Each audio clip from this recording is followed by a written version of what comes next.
Hi everyone, and welcome to my YouTube channel.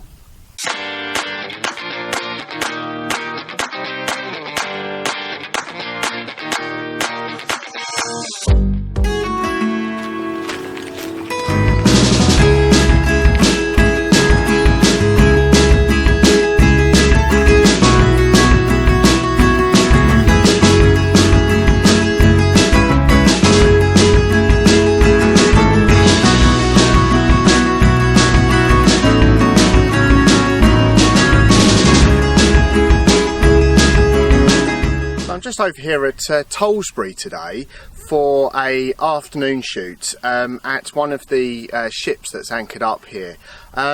Created an interesting location. I've been here many years back now and taken a couple of images, but way before I started vlogging.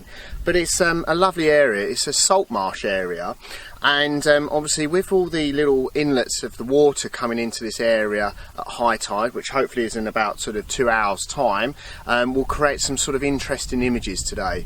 Very bright sunshine, but very overcast as well. So again, obviously with the conditions and working those to my favour, I'm considering black and white photography as well. But yeah, a little bit breezy. Hopefully it won't blow over the vlogging camera, but should be a good afternoon shoot. So let's come along for the journey.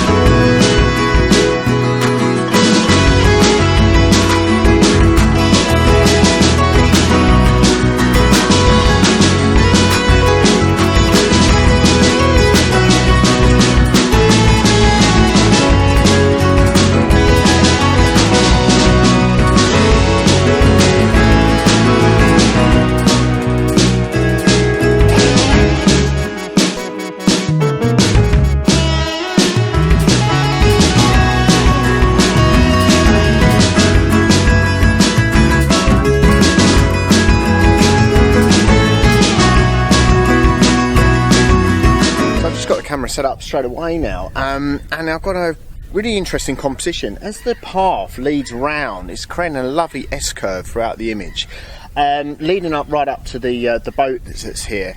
Apologies at the moment, I can't remember the name, but hopefully the nearer I get I can actually get some more information about it, and I will obviously pass it on to you. But I'm loving the sort of line of the path with obviously the salt marshes behind as well, and obviously then the red of the boats. So the settings I've got for the camera is f11 ISO 100 and about 320 of a second exposure, on 18mm as well, and also bracketing 2 stops either side, because obviously with the dynamic range of the bright sunshine that we've got today, obviously the overcast skies, but obviously I'm trying to try and obviously balance that exposure when I go back to post-processing, and having obviously all 3 of those images in the bag will obviously hopefully work out that little bit well. Slightly underexposing on my actual sort of base image, because obviously I'm feeling that actually I want to obviously create that detail in the sky. That's hopefully going to lift it that next level, is trying to pull out as much detail as that in the sky. But yeah, first image in the bag, working out to be a good shoot so far.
So just got the camera now set up in portrait orientation, apologies, to take a pano shot of the main, obviously, ship here.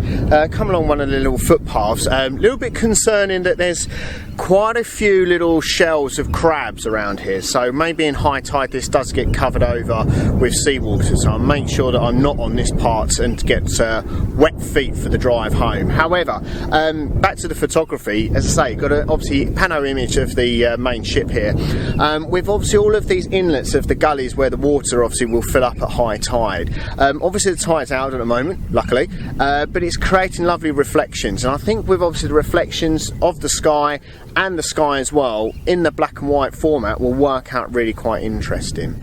So the images that I've taken are f11, ISO 100 and 200th of a second exposure, and obviously then just taking those several images, making sure that I've got it as level as possible using the base leveler that I've got, and obviously then leveling the camera each time that I'm taking it, so when it comes to obviously post-processing and stitching it all together, working out really quite well. I did consider about obviously having the bracketed images, but to be fair, I think obviously with that exposure and then obviously a bit of fiddling around in post-processing, I should be okay to obviously pull back any detail that I need from the sky or lift any shadows from the foreground as well. But yeah, again, second image in the bag, really enjoying this shoot.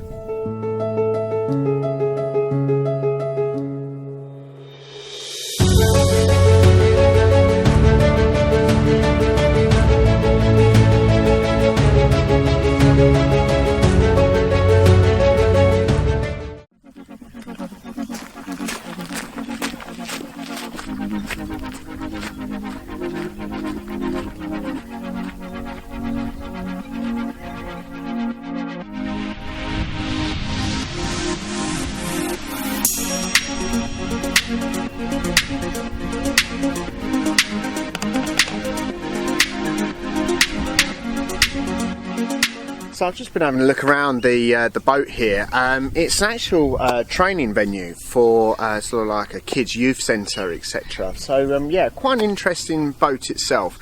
It's called the Fellowship Afloat, so that's the actual name of the boat, so I'll make sure I mention that in the comments below.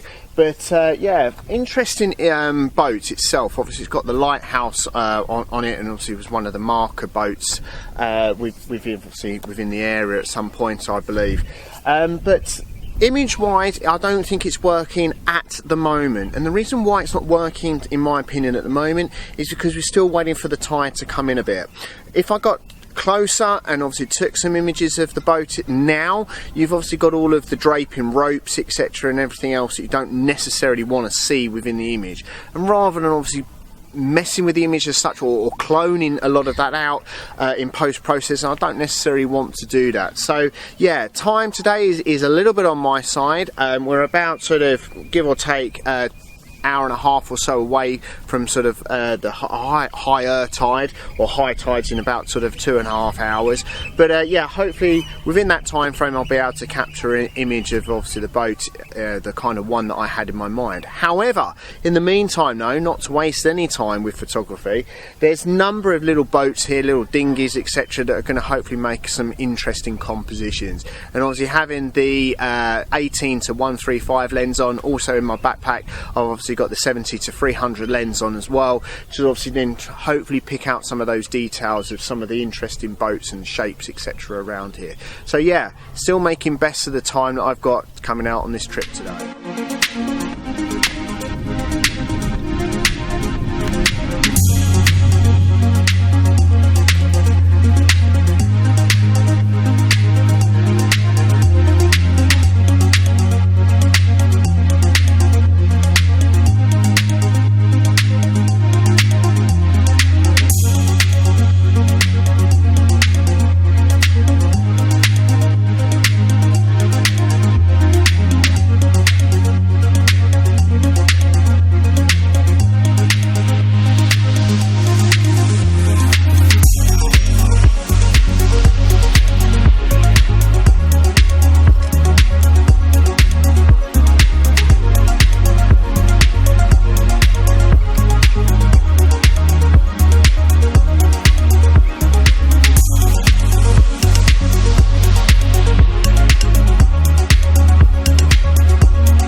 just been working another composition there of one of the wrecks that are actually here. One of the boats that is obviously decaying or left to decay in the estuary here. Really interesting image, I think. Some of the details, some of the colours that I'm able to obviously pick out. So obviously got the long lens on now, in about sort of 280, 300 mil. Obviously on the crop sensor, really picking out some of the detail. Working the composition quite well because we've got such a dynamic range today with the colour or the size. Sorry, apologies about my phone. We've obviously got so much dynamic range here because obviously the bright skies, bracketing the image 2 stops either side. So I've gone for the base image of f11, ISO 100 and 80th of a second, and then obviously, as I say, bracketing each side. But yeah, using the detail of the zoom lens, of telephoto lens, obviously to isolate the image itself, pick out some of that detail as well. Because I was finding that even with the reach of the 18 to 135 lens, it was including more of the actual surroundings, and I didn't necessarily want that. I wanted to try and really pick out that detail. So yeah, hopefully again working out to be another interesting image.